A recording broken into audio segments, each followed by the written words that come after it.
I had one question, David. Um, I've been talking to Thomas Pacina, who you know very well. right?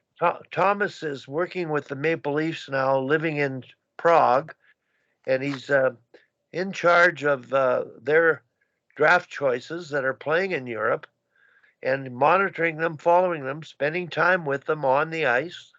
Hmm. And he comes back to Toronto at least once a month for a week, and he's on the inner sanctum of the Maple Leafs. And he and I talked the other day. Haley Wickenheiser is uh, working with them in a pretty influential capacity.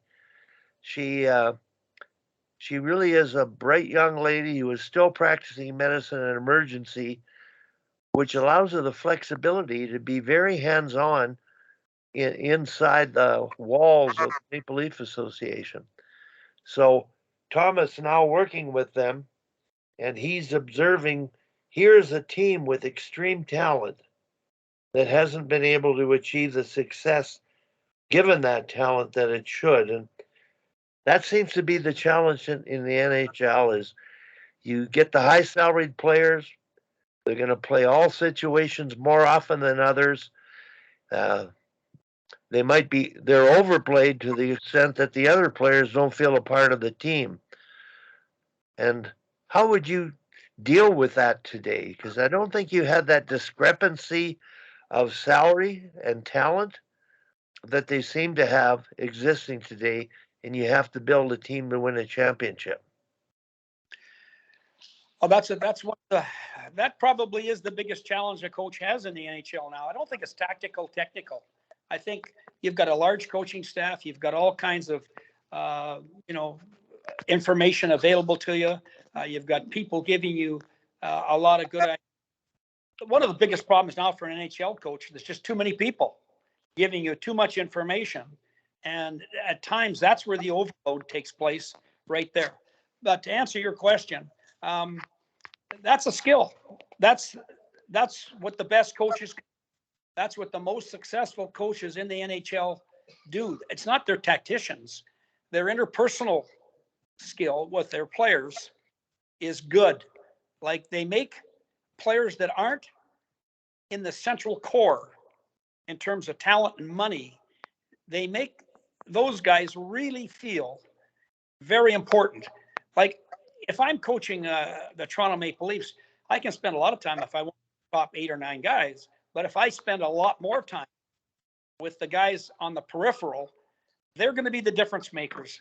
And I don't say difference makers in terms of the score sheet, but in terms of work ethic, honesty, playing together, playing selfless, playing for each other. Those are the guys that make the difference because you watch the NHL playoffs, it's attrition, it's a battle.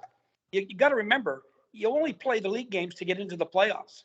And when the playoffs start, you might have to play the game one team 7 times in 12 or 13 nights. So it's your chemistry.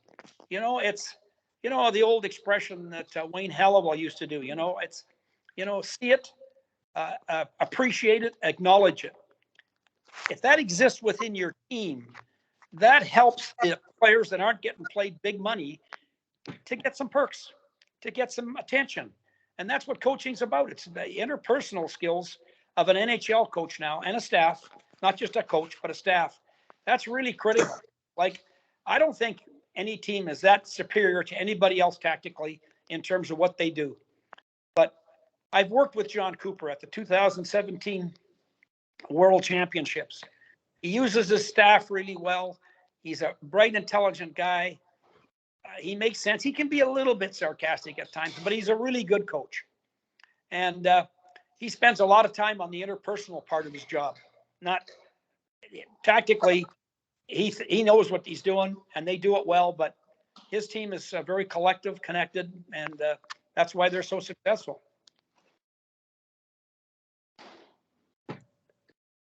Well, David, in the Soviet Union, or pardon me, Russia today, is Yeah. there the same problem of egos and salary discrepancies that coaches have to deal with over there? No, there's not. I don't think there's any with some of the NHL guys coming back, some of those guys that have come back and are playing, they think they have a little extra status. I guess maybe I never experienced that when I was in Russia. There was guys I knew were getting paid a lot more than other guys, but it's just the Russian way. They play together. No one gets the top players get the same feedback an average player gets. No one gets any perks in terms of being allowed to make mistakes, et cetera, et cetera. So that's I never felt that. I over here there's an entitlement, Wally, and NHL, you can't keep your core now happy. You're gone. I mean, if your top 10 guys don't feel like treated the way they, you'll be out of a job. So it's difficult. It's really, it's the old expression, Wally. You got to get good people.